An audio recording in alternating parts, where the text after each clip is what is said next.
Assalamualaikum warahmatullahi wabarakatuh. Di sini saya akan menjelaskan materi tentang sistem saraf.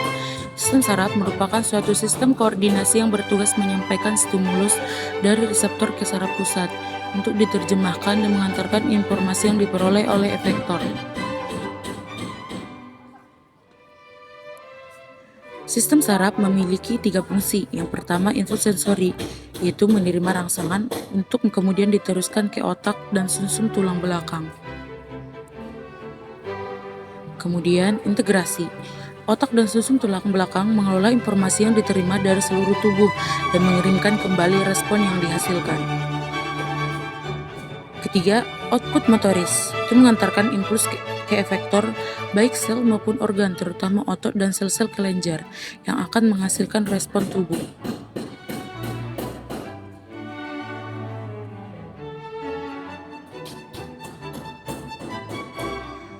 Sistem saraf terdiri dari dua bagian utama, yaitu sistem saraf pusat dan sistem saraf tepi.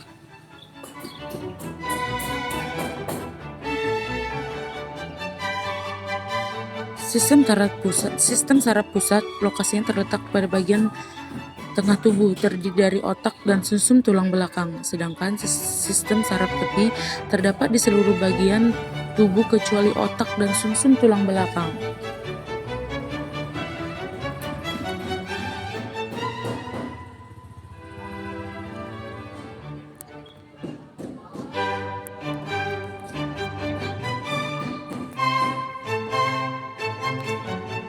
Sistem saraf dibangun oleh jaringan saraf. Jaringan saraf terdiri dari neuron dan sel-sel glia. Neuron membawa atau mengantarkan impuls saraf. Glia merupakan sel-sel pendukung neuron. Sel-sel pada sistem saraf yang membawa impuls saraf disebut dengan neuron.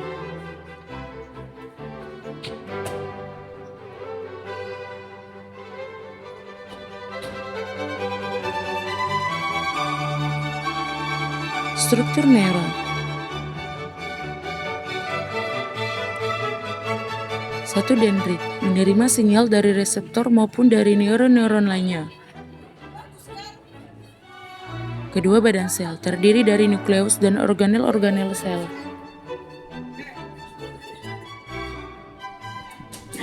Ketiga, akson, mengantarkan impuls ke sel-sel neuron lainnya.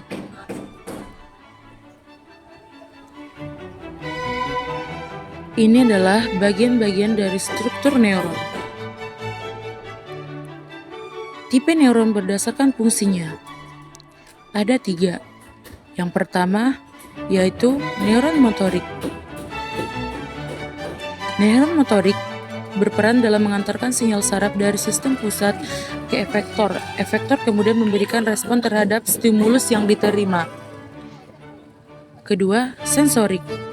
Menerima rangsangan atau stimulus seperti cahaya, panas, tekanan, dan zat-zat kimia serta menyampaikan informasi yang didapat kepada sistem pusat. Ketiga, intermediate. Berperan dalam membawa impuls saraf di antara bagian-bagian pada sistem saraf pusat. Tipe neuron berdasarkan bentuknya, yaitu bipolar, multipolar, unipolar, dan anaksonik. Bipolar terdiri dari satu akson dan satu dendrit.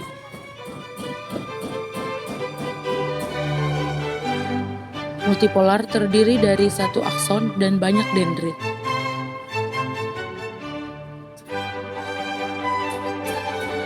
Unipolar memiliki satu akson yang bercabang.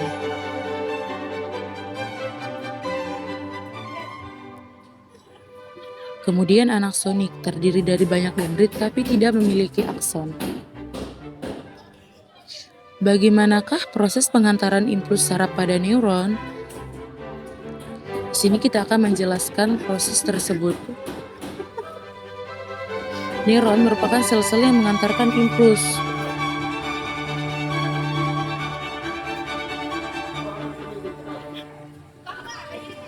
Ketika akson dalam kondisi aktif, akson mengantarkan impuls saraf. Kondisi ini disebut juga dengan potensial aksi.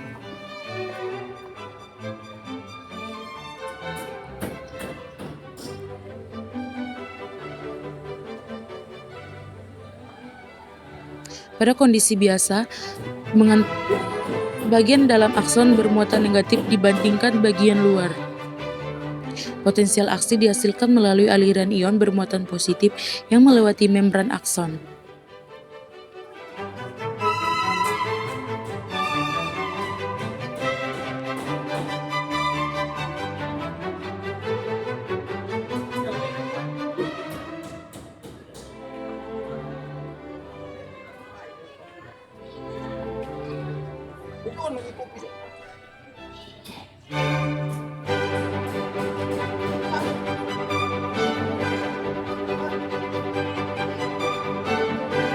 Ketika saluran ion Na berbuka, Na bergerak masuk ke dalam akson. Hal ini menjadikan bagian dalam akson menjadi bermuatan positif.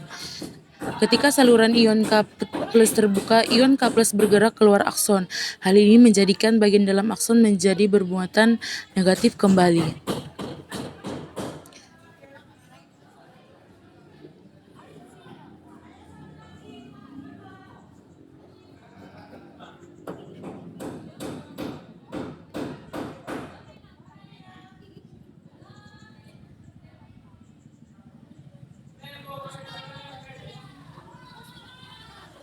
Saluran ion Na+ terbuka, ion Na+ bergerak masuk ke dalam akson. Bagian dalam akson menjadi positif. Saluran ion K+ terbuka dan ion K bergerak keluar akson. Bagian dalam akson menjadi negatif kembali. Sekian materi yang bisa saya sampaikan. Terima kasih. Wassalamualaikum warahmatullahi wabarakatuh.